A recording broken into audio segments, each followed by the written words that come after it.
Your journey in skilled trades starts at the Center for Skilled Trades and Technology.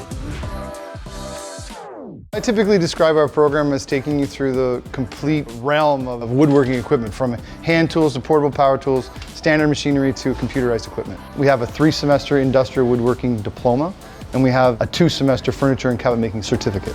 This program has one of the most hands-on experience. It has a really high quantity of different varieties, and I think that's kind of what I was looking for. What attracted me to Humber was the lab. I think it's like a 10,000 square foot lab. It's big. We have large hydraulic presses, we have panel saws, we have shapers, CNCs. So it starts with the smallest of details and we go to the larger equipment as well, and students get their hands on all of them. It's a challenging program, but it's a really rewarding program. The things you're going to do here are going to be so much fun, and you're going to learn and grow a lot. Honestly, it's a program that you can see the actual result of what you're doing, because then you can go into a field, you can feel proud of your work, and you can see it hands-on. 100% would recommend the program.